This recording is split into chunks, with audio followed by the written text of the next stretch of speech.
Hello and welcome to SATV's special edition India-Pakistan tensions. But today we will discuss some more global politics and diplomacy updates, including Ukraine-Russia peace talks is going to be held on 15th May at Istanbul. US lifts sanctions on Syria and Trump's Middle East agreements. We will also include some other things, US-China tariffs reductions. We have a very smart and very knowledgeable panelist today, Barrister Bobby Hajjaj, very outspoken, smart, and he is into the business, I mean into the information and facts and figures. We have our regular commentator Shamsul Alam Pantho. First of all, let me know something from Shamsul Alam Pantho, as you are following the international events as well as the India-Pakistan tensions. What is the updates right this moment you have? I just want to put one small information that India expelled a Pakistani diplomat amid escalating tensions, signaling the shift from military confrontation to diplomatic measures. Including India has presented to the world the evidence of use that Pakistan used Chinese-made J-10C fighter jets and PL-15 missiles during the conflict. This marks the first known combat use of these Chinese systems, highlighting China's role in Pakistan military capabilities. The Guardian broke the news. What is the updates you have, Shamsul Alam Pantho? Thank you, Mr. Kanchan. A very warm welcome to Barrister Bobby Hajjaj and a lovely afternoon to our viewers. There has been certain developments as of today. Yesterday it was seen that Prime Minister Narendra Modi did a photo op at the Adhampur base. This was to reassess any damages that occurred at that base and to reinforce his troops' overall morale. Aside from that, the Chief Minister Omar Abdullah has visited several damaged spots in Jammu and Kashmir and to feel the needs of the people.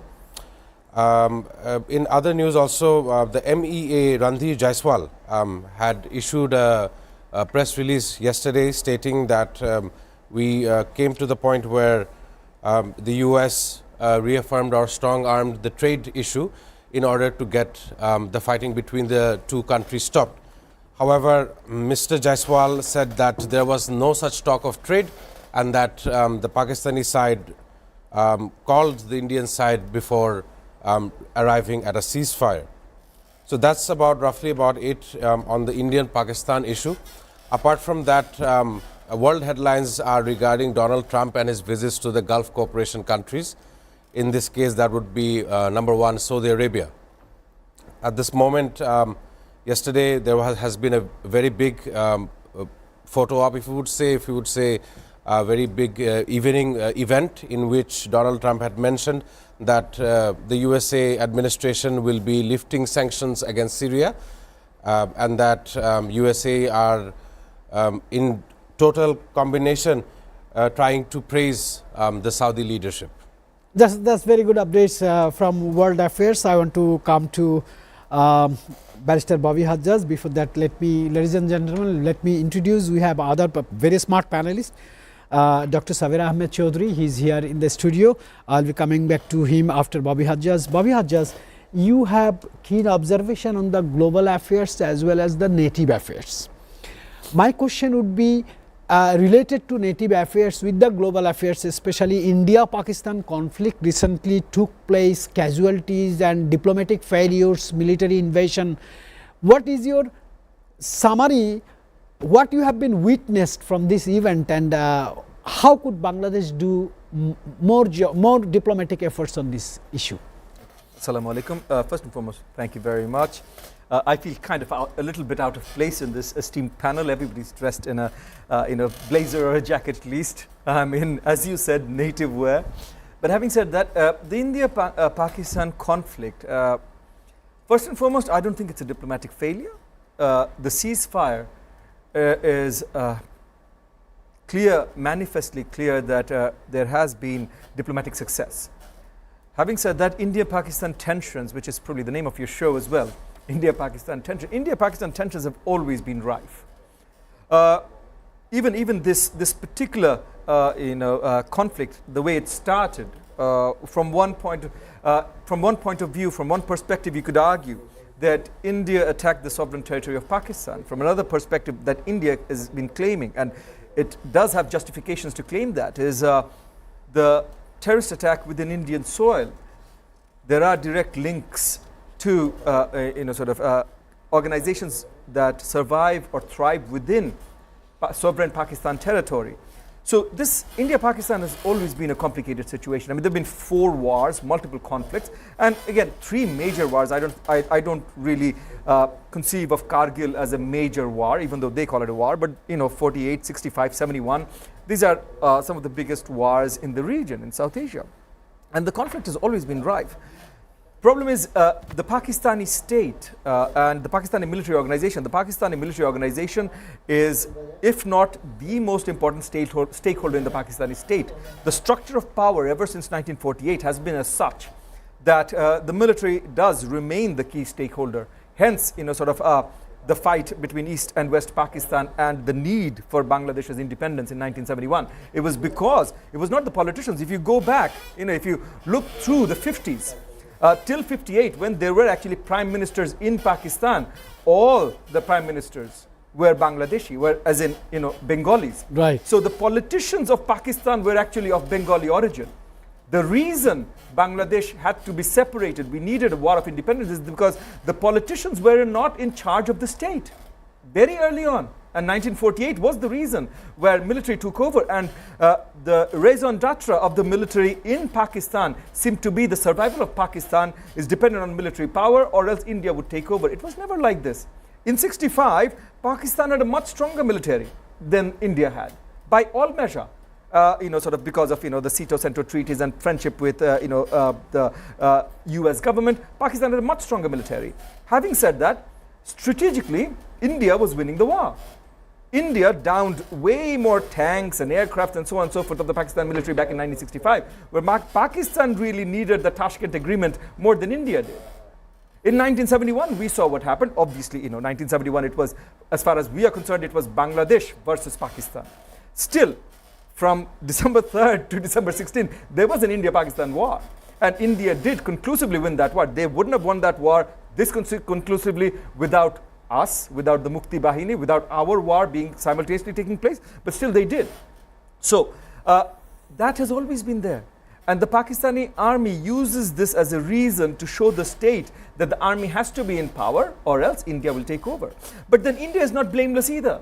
The current BJP government has created an aura throughout the state where it is the threat of the other, and the other being Islam, Muslims, and the neighboring state of Pakistan being the biggest threat, and then even looking at Bangladesh as a threat. So the problem with the current conflict also has been, who do we trust? The Indian media has proven itself to be absolutely untrustworthy. Just look at the propaganda against Bangladesh over the last 9 months. Exactly. Everything that comes out of the Indian media is a lie. Right. So we can't really believe whatever's coming out of the Indian media related to Pakistan. And war means propaganda. So we can't really believe the Pakistan media either. However, good sense has prevailed. American diplomacy has prevailed, and I think to a certain extent, regardless of the media and the military and the politicians, Indian and Pakistani diplomacy has prevailed as well. Hence, we have a ceasefire now. But Barrister Bobby Hajjaj, I will come back to you. Let me introduce, ladies and gentlemen, it's a pleasure to have Dr. Saber Ahmed Chaudhry. He's a professor.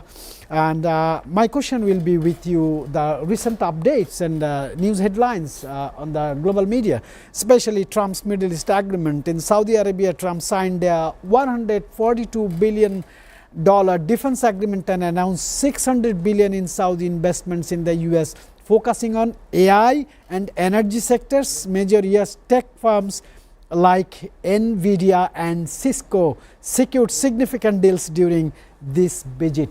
My question is, President Donald Trump took an initiative to initiate the ceasefire between India and Pakistan. Why President Trump's initiative works so quickly, so fast, so effectively? Is there any reason you find, Professor Saber? The thing is, there are many reasons, and after Donald Trump elected in the election, there were some sort of diplomatic measures and the policy he has taken it's have robust effect on world economy as well as diplomatic relations. We know that he cut off his different sort of money and payment in the program of US aid and some other areas. So it has huge effect on their program, and it determines what kind of policy they are going to practice and after within this time. So in the case of this South Asian conflict, especially India and Pakistan, and it starts, we already discussed, from the militant attack in Kashmir, in Pelgram. But the thing is, we know there are other tensions going on where, including the Arakan Army, Burma Act, this kind of things, where US as a specific focus for a long time. And for the geopolitical reasons, we are also very much attached with these things. We discussed about the human corridors and some other. So where China, USA, India, we have, as well as Bangladesh, have different sort of interest in these things. So I think that USA don't need to allow or don't want to allow this kind of escalation of conflict in these regions, which will create much more impact in the regions. And the thing is, in the last part of the escalation of this conflict, it continued for almost 3 weeks. India was planning to attack on the Nur Khan air base, which was very, close to their nuclear planning strategy, planning centers, and it would create a huge impact on the region which is, densely populated. And USA has specific some interest and have good ties, especially with India as well as in some cases with Pakistan as well. So they were not able to allow this kind of conflict when there are some more importance to implement the Burma Act, some other things. So I think this is the situation. And the thing is, where these two countries were in this kind of conflict, if we mention the comment of Arundhati Rai, she rightly mentioned that it's between the two governments. The peoples of these countries, they are not that much in favor of this kind of conflict, where they have many problems within the country. Unemployment, the economic situations, these kind of things are carrying on for a long time, not only in the case of Pakistan but also in the case of India. Very fair enough, Professor Sabir. I want to do a takeaway from your description to our global affairs commentator, Mr. Shamsul Alam Pantho. Why Donald Trump's initiative works so swiftly? Is there any reason the influence of Israel, because India has a good military tie-up with Israel in terms of military weapons and intelligence exchange. On the other hand, Pakistan government and Pakistan military has a very good tie-up with the Washington. Is this the reason of two ultranationalist personal ego brought to them into war?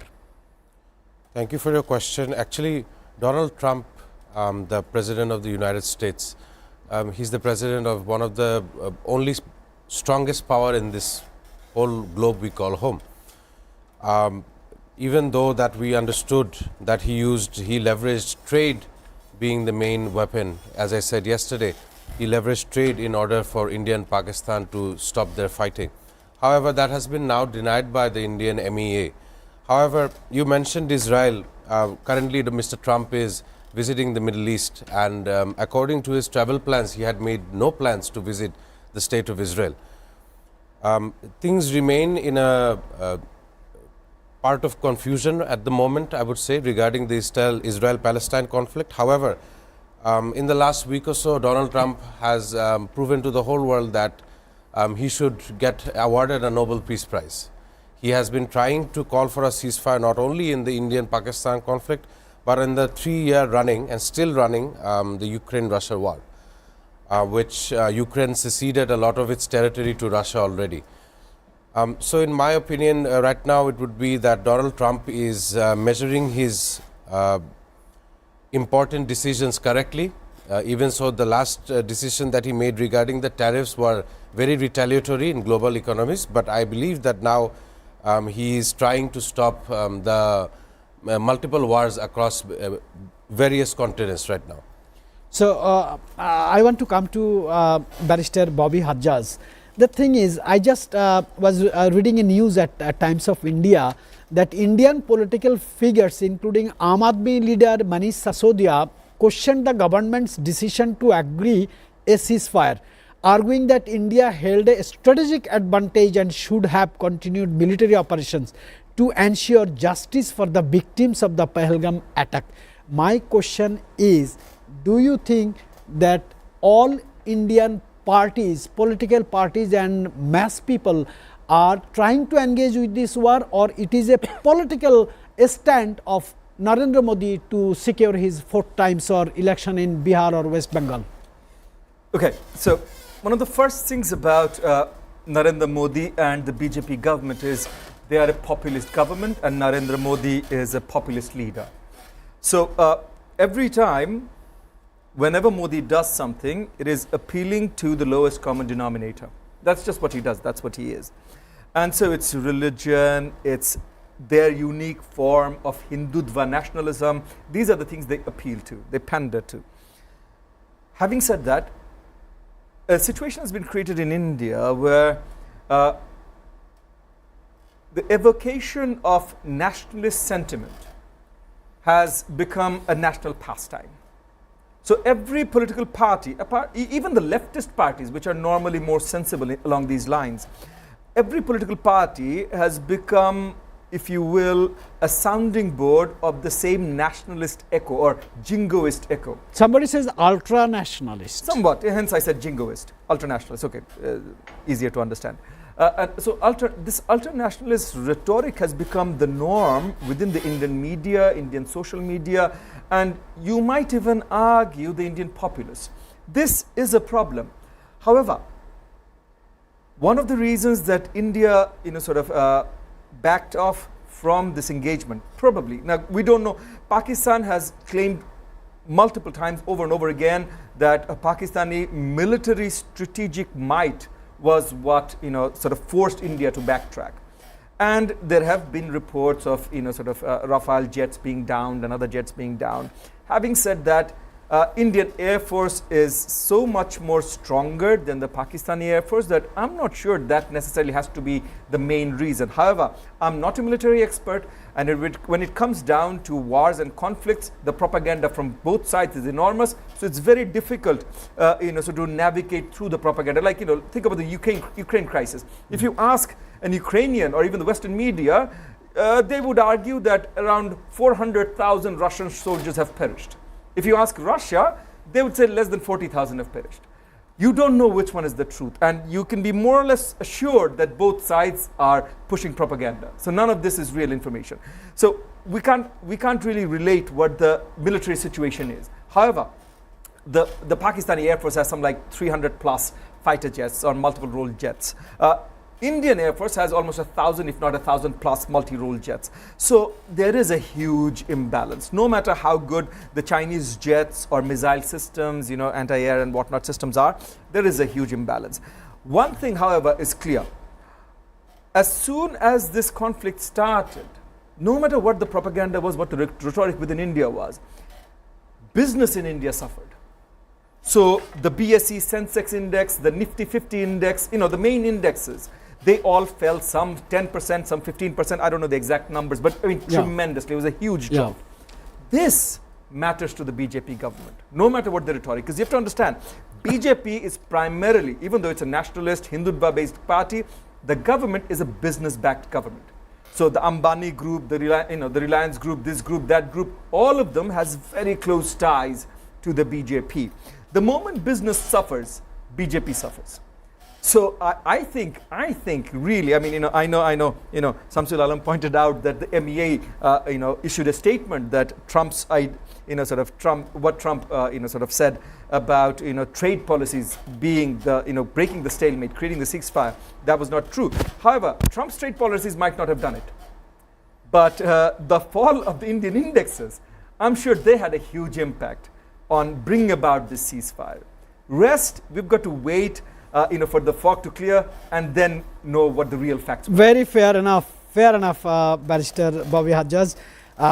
Just a couple of minutes ago, Washington Post has written a speculative article that if the ceasefire somehow some party breaks, then what could happen?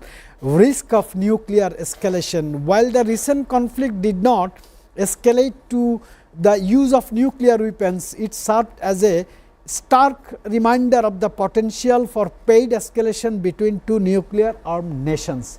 But Washington Post editor speculates that if someone, because both the nations are ultra-nationalist, someone breaks the ceasefire, then things may go worse into nuclear weapons. Yeah, it is usual, but the thing is, what we are thinking, India is not in such a position.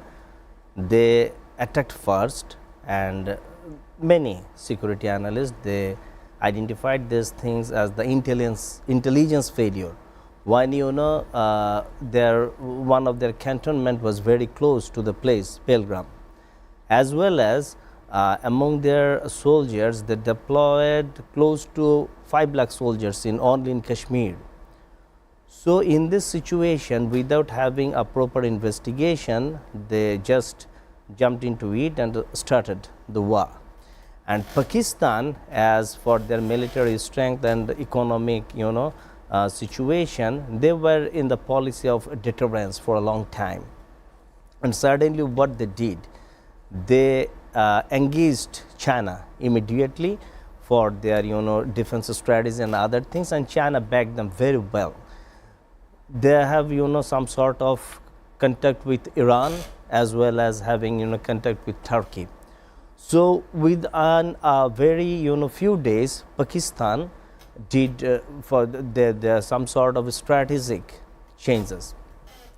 As well as we need to understand, in their different borders, India, they have Ladakh, where China also deployed and increased the number of soldiers. They need to have very tight borders with Bangladesh and Pakistan. So there was no chance. Sir, it is not only the tight border, it is a tight relationship as well with all neighboring countries. Right. So India was not in a position to go for total war, because if you want to attack any country, according to the analyst, you need three times more strength. So if India are not in a position to go for total air, what we assume that they only go for some sort of poking or some sort of air strike, what they did in the previous wars as well. And in the Bangladesh cases, we also see that these things of poking situations where they were trying to push some people within Bangladesh. So when it was the situation and the situation of their trade and economy, there in their stock market, a sudden fall in their stock market, huge strike on their air schedules, and Pakistan also did not allow them to use their air space as well. So having this kind of situation, India also was not in a position. So both parties was having some sort of ceasefire will be very helpful for them. But the thing is, for the national spirits, for the BJP's religion card and some other things, they were in a different sort of way, but it was not the real situation. So when USA understand the things and they have different sort of focus, so I don't think that they will not go to break these ceasefire situations, because both the country are not in a position that they will poke each other in the medias, or some sort of having tensions in the border, some kind of things. Yeah, very well described and good speculation. Ladies and gentlemen, we have all very smart and intelligent panelists today at SATV's special edition India-Pakistan tension, including the global affairs. Dr. Saveri is here, Barrister Bobby Hajjaj is here, our global affairs commentator Shamsul Alam Pantu is here. Before going to break, I would like to say, when somebody, some leader become arrogant, he lost the neighbors. We'll be back.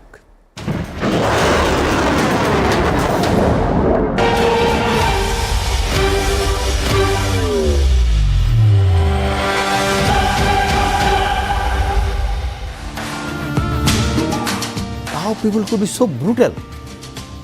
আঙ্কেলদেরকে মেরে ফেললো। You are my only father. Still I am sacrificing you. Go and kill those bastards.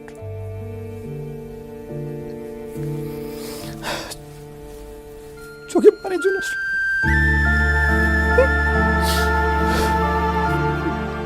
আমি এইরকম একটা কথা শুনে আসছি sir আজকে। I am sacrificed by my family. Let us go kill those bastards.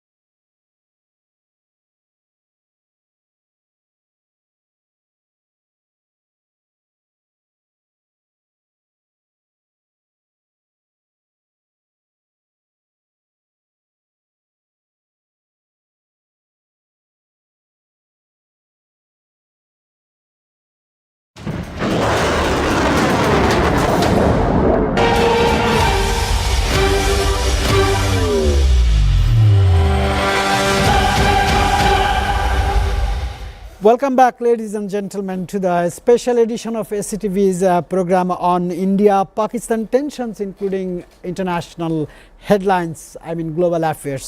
I would like to draw attention of our global affairs commentator Shamsul Alam Pantu. Would you please describe what are you observing from the Donald Trump's sudden Middle East trip, meeting with Saudi Crown Prince Mohammed bin Salman, signing with hundreds of billions of dollars agreement? Does it give any new signal that America is going to reshuffle its foreign policy with Middle East, especially Gulf countries? Thank you for your question. We have seen in the report yesterday that Donald Trump has openly said in his speech that US will lift the sanctions on Syria. This comes as Syria's new establishment has been ordered a couple of months ago. Not only that, Donald Trump is appealing or is trying to appraise the Middle Eastern countries. As you well know, that the Middle Eastern countries are very resourceful. The crude oil is very required in the economy like America, so that's one takeaway for America they can have. A major takeaway for Saudi Arabia and the Gulf countries to maintain peace and stability in the region would be to strong arm their military inventories in order to prevent or deter any kind of military escalation in that region. Note that Donald Trump's policies and his way of dealing things are much different from, if you would call him Joe Biden, or in other terms Sleepy Joe, who in live television and many instances has fallen asleep while listening to other speeches. Anyhow, Donald Trump is proving to the whole world that he can be a major global player, and I would definitely like to see Donald Trump trying to sit on the likes of Xi Jinping and Russia's Vladimir Putin. Apart from this, I would like to get everyone's attention to some of the information I have regarding our country. As you know, the media reports have continuously said in the last 2-3 days that the BSF of India has tried to push in suspected Bengalis and Rohingya. Suspected is being the term, as we still do not know where these people are from. Media reported that they were from Gujarat. Anyhow, they have pushed in roughly about 200 to 300 people through borders such as Khagwechari and the Sundarbans. Not just that, across in the Arakan-controlled state in Rakhine, we know that the Arakan army shot down 2 and abducted 3 Bengali fishermen near the Naf River. As going through this interim government for the last 8 months, we should have a much more stronger coalition around the border in order to protect our own sovereignty. We've seen the BSF clearly denied such matter of them pushing in people, but I think Bangladesh Foreign Ministry and the Information Ministry should take a much firmer stance against regarding these issues and how to compel them not to push these people into Bangladesh. Right. This is a very recent development in the border areas, because we have 4,400 4,400 miles of borders with India, Correct. neighboring country India. I want to talk to Bobby Hajjaj. You know, in 2020, Donald Trump lost the election with Joe Biden with a huge margin. But in 2024, Donald Trump re-elected again, because the questions, Americans have 4 questions. Who gonna face Vladimir Putin in 21st century? Who gonna face trade war with China? Who gonna face the wars happening in the world? Who gonna create more jobs, and who gonna control the domestic violence? And you have seen 3-4 months gone, Donald Trump took the power. How he is doing, and what would be his impression to the South Asian countries, especially a good friend like Bangladesh, where Professor Yunus, world-renowned Nobel laureate, is in power right now? Thank you. That's a very interesting question. Unfortunately, I'm not an expert on US politics. So I'll give you the answer that, I mean, as best as I can. The American polity, the American citizenry, by and large, are not too concerned with foreign policy. So if you look at polling, and again, I'm not a close observer, from a distance as we observe, if you look at polling within the United States, foreign policy, even the Ukraine war, which has featured prominently for the last few years in American, media and everywhere, even then, the Ukraine war has not become a major issue to the American citizens. So foreign policy is not big, not so big as it might seem from the outside to an American citizen. But jobs in the US, the US economy, US healthcare system, race relations, and obviously, illegal immigration. Domestic violence as well, gun incidents. Gun violence, again, that's related to, in many regards, it's connected to, urban crime, race relations. So these things seem to be connected as far as the US citizen is concerned. So, and illegal immigration, they connect that with that as well. So these, okay, fair enough. So those seem to be the major issues that the American citizens are concerned with. Donald Trump was the one who really started the Chinese trade, America-China trade war. Biden just continued it. So it wasn't Biden's legacy, it was Trump's legacy. And it seems that with all the tariffs Trump started like a couple of months ago, it seems that Trump's walking a path to reconciliation. It seems. I can't be, I can't give you any assurance of that, because I don't reside in Trump's mind, so I can't read his mind.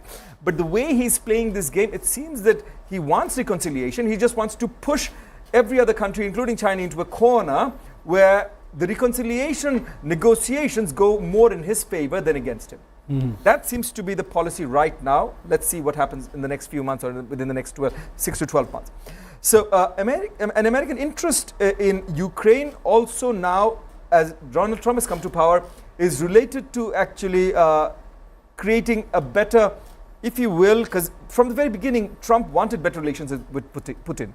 Trump was the first US president in a very long time, in decades, that didn't want to see Russia as the enemy, as the Soviet Union used to be. Trump's point was that Russia could be our friend if China is the up-and-coming superpower. Yeah, he said several times publicly that Putin is my good friend. Right, exactly. And Trump has praised Putin innumerable times. He still does, actually. And the fracas that he and the vice president had in the White House with Zelensky clearly shows, how Trump personally sees the Ukraine-Russia situation. And so, you see, NATO has started, European countries have started rearming, because Trump has shown that the US is ready to backtrack to a certain extent from NATO and from the Russia-Ukraine conflict. So those things have created a situation where Trump is showing the world, to a certain extent, at least Trump's hand, that Trump doesn't believe in the US military or US government engaging wholeheartedly in any kind of global process that is not related to some sort of trade or commercial benefit for the US homeland.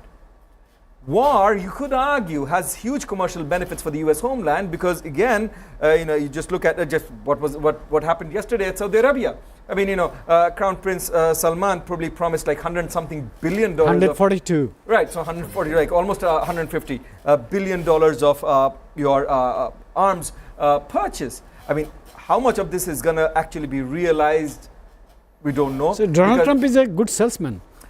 So it seems. So it seems. So Trump's engagement policy is more on the lines of trade and commerce. Economic development. Yeah, it's trade and commerce. So even the tariffs, whatever, it's trade and commerce. And as far as trade and commerce is concerned, South Asia is not the biggest player in Trump's mind.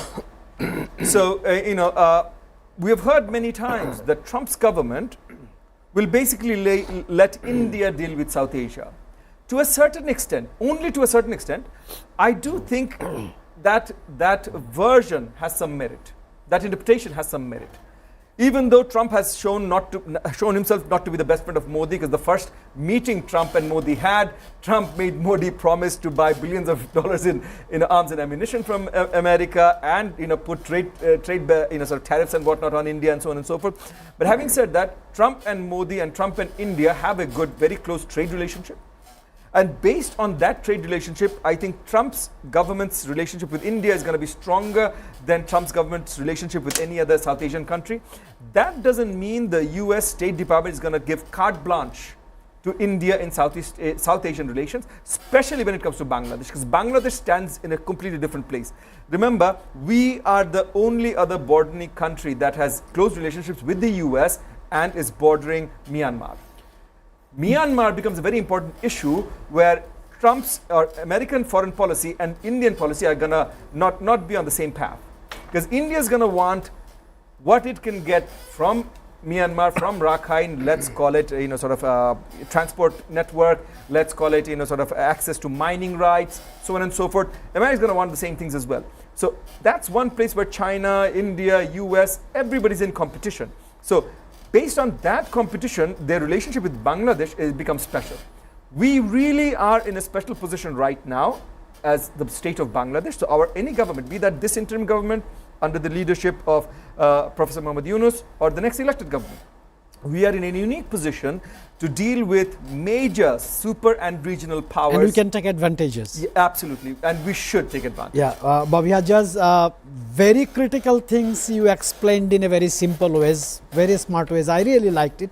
Bobby Hajjaj was talking about Ukraine, Russia. I have just a news from The Guardian that Ukrainian President Volodymyr Zelensky directly challenged Russian President Vladimir Putin to meet in Istanbul on May 15th, I mean tomorrow, for peace negotiations. The proposed talks aim to address ongoing tensions since Russia's 2022 invasion into Ukraine, with key issues including Ukraine's NATO ambitions and territorial sovereignty. For former US President Donald Trump, who is currently again President Donald Trump, has expressed interest in participating, highlighting the high stakes involvement in Istanbul. Do you think Donald Trump, before coming to the power, he said, if I gonna be the President of United States of America, I will stop all the wars. It will work, because we have seen a symptom in India-Pakistan ceasefire. The situation is different, the countries are different, the regions are different, interests are different. So maybe it will not work in the same way, because America has already changed their foreign policy, and their, what we were discussing, the economy, the unemployment, the upliftment of the living standard of American people. So what we saw, Trump's discussion with Zelensky, that he was very much in favor to stop the war.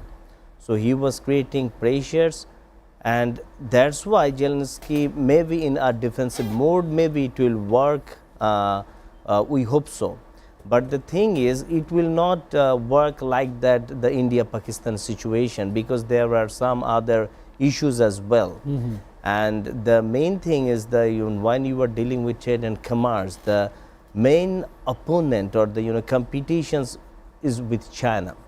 So China has some specific interest, and maybe when Zelensky will not get the support, he will take different sort of alignment or discussion. Let's see whatever the thing is. But I don't think that overnight it will have this kind of situation. They will solve the things like the situation in India or Pakistan.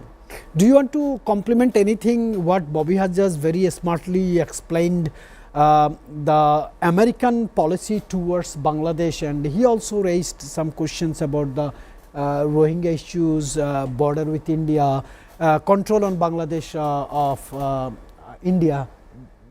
The thing is, what was the they didn't create huge difference in their foreign policy so far, we understand, but the the policy of Donald Trump, we are seeing that very different from the understanding of Joe Biden.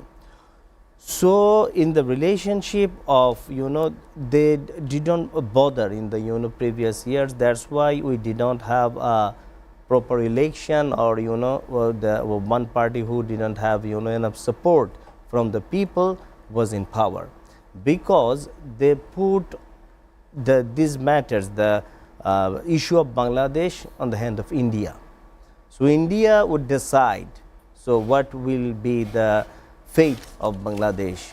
So it was the situation for a long time. Professor Saver, thank you very much. Our global affairs commentator Shamsul Alam Pantho, do you feel honor when sometimes we say that we are in the hand of India regarding our foreign policy, we are in hand of America? Do you feel good that, or you feel shame on that? Thank you once again. Actually, we have to get rid of this notion that India has any kind of stake or any kind of controlling hand in our sovereign territory and in our sovereign decision making. I would try to convey my message to the current administration and any administration in the future that the only relationship we share with India shall be the border control, and what kind of measures they will take against us and how we are going to respond to those measures. I said in a previous show that India outweighs us in demographics, in the number of people, number of resources. They are a much larger country. So hence we should, as a nation, we should come together and we should unite the 200 million people that reside in Bangladesh against the fact that India shouldn't have such a control over our country. We would adapt or change our ways in order to get rid of this notion that India had this kind of hand in our decision making. As we know, in the last 15 years, we have become the little finger in terms of India being the bigger finger. So anyhow, we must reassess our national priorities in order to serve our own people. Yeah, ladies and gentlemen, as we are running shortage of time, I want to draw a different topics for Bobby Hazzaz. Literally, practically, logically, technically, Bangladesh is not engaged in any clash with India. But if you look at the Indian media outlets, what they are doing, it's nasty. It's extremely ferocious behavior they are doing. As a citizen of this country, as a political leader of this country, as a representative of young generation, upcoming generation of this country, how do you see India's media aggression to Bangladesh? I sometimes call it media invasion. No, it's atrocious. It's beyond any kind of forgiveness, if you will. But the point is that Indian media has been the manufacturer and provider, if you will, or producer of propaganda en masse for the last quite a few years. So it's not surprising that when a government that was supported by the Indian state, if you will, and whatnot, when it fell to a popular movement, the Indian government's hold or relationship with the Bangladesh government or the people of Bangladesh changed instantly. Not over time, not over a period, but in a matter of hours. The 5th of August, in the morning, in 9 a.m., the Indian government had a set of relationships with Bangladesh government. By 3 p.m., that relationship had completely changed. So it's just a matter of few hours. I mean, it doesn't get any more sudden than this. So the shock to the system of the Indian government, if you will, especially the political government, was greater than I could possibly imagine. They were used to a set of relationships with Bangladesh, thanks to Hasina's dictatorial government. They were used to a set of relationships where Bangladesh really worked as a client state of India. That's very shame. It is absolutely shameful, and it's one of the reasons we had this mass movement. So when it changed, Bangladesh started to stand toe-to-toe with India as a sovereign state. Now, Bangladesh has stood toe-to-toe with India as a sovereign state for most of our lifetime, of our 55 years of our country. But the last 15 years, or the last 10 years of the last 15 years had been quite different. So the Indian state had gotten used to that. And it is during that time, during that last 10-year tenure of the Modi government, that the Indian media has also been so venomous, so vile, so full of propaganda. So that media, especially what even Indians call the Godi media. Godi media. So this Godi media was first and foremost to attack Bangladesh. And you can understand Bangladesh is a Muslim state or Muslim majority state. Right. So the Hindutva version of Indian nationalism also is against Muslim majorities. So those are the reasons Indian media did this. Our job was to provide anti-propaganda to the rest of the world. I still think we haven't done as much as we should. Thank you, Bobby Hajjaj. Excellent explanation. And for viewers, I want to say, being a new generation of a sovereign country like Bangladesh, Bangladesh is a great nation. Bangladesh will never spare any compromise on security, any compromise on integrity, any compromise on our national development. Ladies and gentlemen, we are running out of time, but I will have a last question to Professor Saber, who has expertise on this particular, how to maintain a good relationship with neighbor to protect our border in a peaceful manner, because we sometimes hear some sort of bad news which made us sad. This is almost impossible when you have a huge border with a close neighbor, and we have some sort of historical relationship, not in a situation that we have a different sort of way handle it. But the thing is, our foreign policy is friendship to all, allies to nine. So it is difficult to implement, but the thing is we have no other way.